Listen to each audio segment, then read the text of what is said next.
Guherîn û veguherîn Hesên Çatıkkaş Têgeha guherînê di filozofiyê de xwedî nîqaşeke berfireh e ku wê bibe mijara vê nivîsê jî. Bêguman di vê mijarê de nêrîna sereke ya filozofê navdar Heraklitos e ku dibêje her tişt di nav bûyînê de ye û lewra kesek nikare di heman çemî de xwe du caran bişo. Ji ber ku hem av û hem jî kes diguherin, ango kes ne heman kes e ku dema cara duyemîn dikeve çemî, di heman demê de jî cem ne çemî bere ye. Li hemberî vê nêrîna Heraklitos, nêrîna Parmenides heye ku ew jî dibêje guherîn weke îllüzyonê ye ango xapînok e. Ango guherîn ti caran pêk nayê. Werhasıl, guherîn di filozofiyê de ji her hêlê ve hatiye nîqaşkirin û encama van nîqaşan li benda xwîner û ramanên cuda ye. Tevî van nîqaşan jî ev nivîs guherînê esas digire û di vê çarçoveyê de hatiye nivîsandin. Ev 2 salin pêvajoyek di navbera Tevgera Azadiya Kurdistanê û dewleta Tirk de heye. Di çarçoveya vê pêvajoyê de çek hatin sekinandin, ango êdî ji her du aliyan kuştin çênabin. Bêguman ev xala herî girîng a vê pêvajoyê ye. Ji bilî vê dewletê komîsyoneke ji parlamenteran ava kir û piştî hevdîtinên dû vê dirêj jî vê komîsyonê raporek pêşkêşî parlamentoyê kir. Ji xeynî van her du gavan dewletê ti gavên şênber neavêtin û berovajiyê gav avêtinê di polîtika û stratejiyên xwe yên li hemberî Kurdan de israr dike. Ango hêjî li dijî destkeftiyên Kurdan dîplomasiyê dimeşîne û her bendavan da tîne pêşiya destkeftiyên Kurdan. Di vê pêvajoyê de li Rojavayê Kurdistanê li keleka çeteyan cih kirt û xwest ku Kurd li Rojavayê Kurdistanê bi temamî bên tune hesibandin û tune kirin. Bi destpêka şerê di navbera Îran, Amerîka, İsraîlê de jî hemû polîtika xwe ya li dijî Kurdan meşand û di ser de li dijî rêxistinên Kurdan ên Rojhilatê Kurdistanê îstixbarat da dewleta Îranê. Bi Kurd û Kurman jî dewleta Tirk ji polîtikayên xwe yên tunekirinê gavek jî baş de neavêtiye.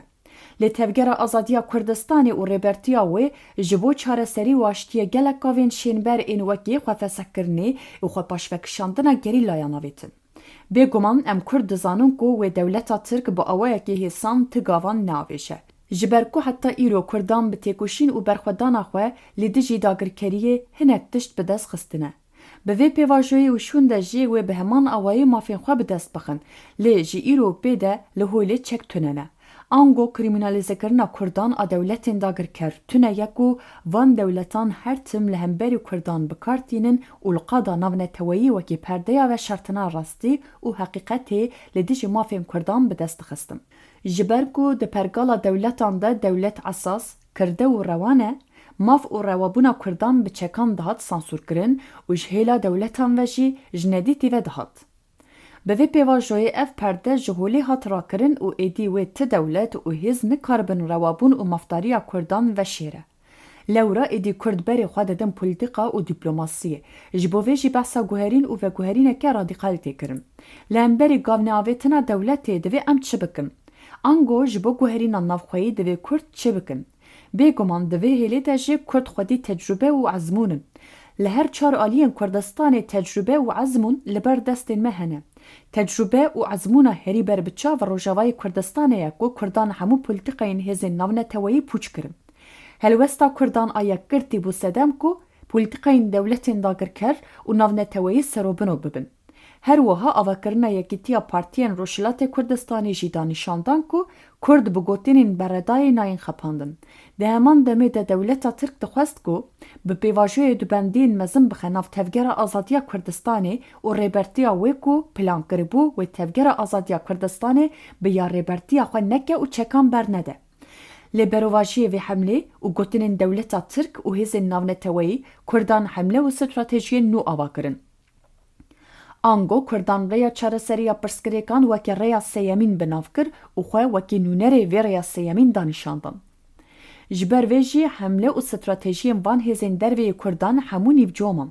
Her wiha Tevgera Azadiya Kurdistanê guherîn û veguherîneke radîkal ji xwe da destpêkirin ku partiya xwe ya 5 salî ji holê rakir. Di heman demê de çekên xwe şewitandin û bi vê jî danîşandan ku rêya polîtika û dîplomasiyê daye ber xwe. Lê ya girîng ev e ku ev guherîn û veguherîna radîkal bikeve navsazî û dezgehên Kurdan jî. Ji bo vê jî ev demek e ku liv û tevgerek di nav van saziyan de heye. بێگومان نیقاش û gengeşiya di nav saziyan de erênîne lê têra veguherîn û veguherînê nakim. Ji bo guherîn û veguherînê beriya her tiştî divê em berê xwe bidin xwe. Guherîn û veguherînê ji xwe bidin destpêkirin. Weke civaka Kurd li welêt û derveyê welêt bi sedan sazî û dezgehên me hene ku bi rêbaz û gotinên dubare karên xwe dimeşînin. Tiştên nû li ser xirabiyan nayê navakirin. Lewra divê van sazî û dezgehan de guherînên radîkal bên destpêkirin, da ku nifşên nû, nêrînên nû û gavên nû derbasê nav saziyan bibin. Ben de herî mezin adına van saziyan de bêguman feraseta kevin a ku raman û gavên nû qebûl nake. Di nav saziyên me de guherînên demkurt pêk tên, lê ji ber ku ev guherîn ne domdarin, di nav sazî û civakê de veguherînan pêk nayînin. Ji bo guherîn û veguherîna radîkal di nav saziyan de bêk bê, divê destpêkê sazî ji hêla naverokê ve bên guhertin. Weke gava yekemîn divê ji dîzaynkirina saziyan heta bi guhertina berpirsyariyên saziyan guherîneke esas pêk bê. Hege guherîneke esas pêk bê, wê demê bi taybetî saziyên derveyê welêt dikarin bibin balyozxaneyên Kurdan û nûnertiya hemû Kurdan bikin. Ev sazî dikarin bibin navendên çand, ziman, dîrok û nasnameya Kurdistanê. Ji bo vê jî divê zimanê nav saziyan bêguhertin, ango divê li saziyan Kurdî zimanê serekebe, piştre zimanê dewletan wekî zimanê duyemîn bê bikar anin. Saziyên li welêt jî divê guherînên demkurt û demdirê ji esas bigirin.